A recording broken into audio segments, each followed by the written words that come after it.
Dear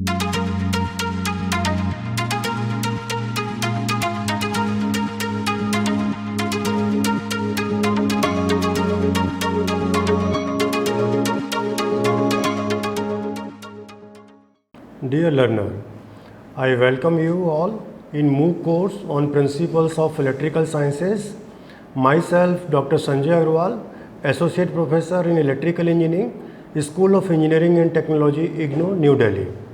In previous lecture, we have discussed RC series circuit, RLC series circuit, RLC parallel circuit, and behavior of series RLC circuit and parallel RLC circuit and resonance condition.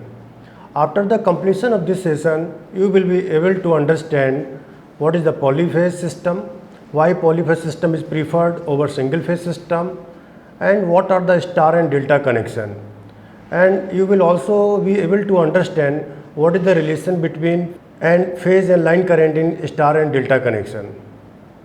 And you will also be able to understand what is the relation between phase and line voltage and phase and line current in star and delta connections.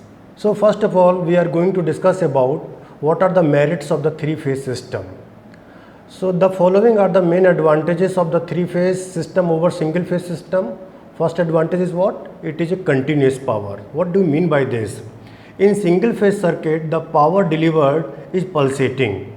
Even when voltage and current are in phase, the power is zero twice in each cycle.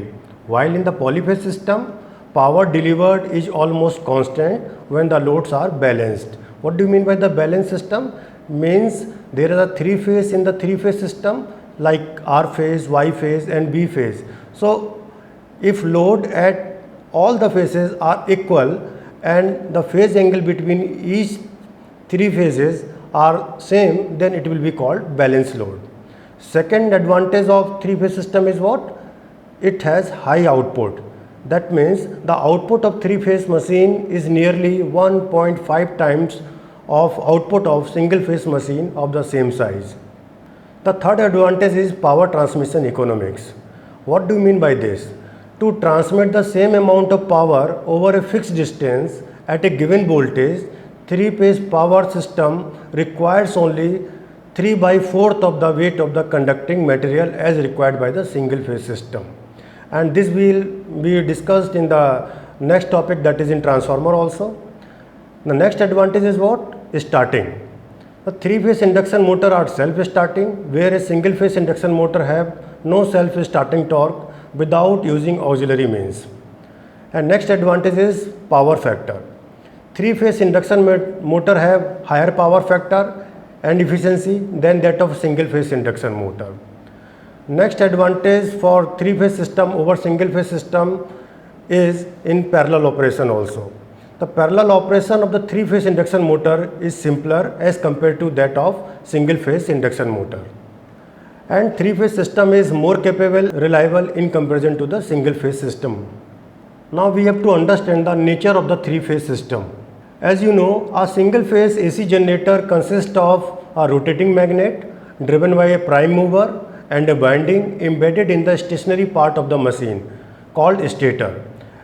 You can see in the figure. This figure shows an elementary form of generator with a single turn coil, that is, you can see it is a dash on the stator. As the magnet rotates, the flux lines linking with the coil undergo a periodic variation, hence induce a periodic EMF in the latter. The frequency of this EMF is fixed by the speed of rotation of the magnet. Special steps are taken in the design and construction of the machines to make the waveform of the induced voltage sinusoidal. So, the coil functions as a single phase AC voltage source with a terminal A and A2 to which a load may be connected. Here you can see the construction of an elementary three-phase generator, how the three-phase voltage is generated. In this particular session we will also discuss how the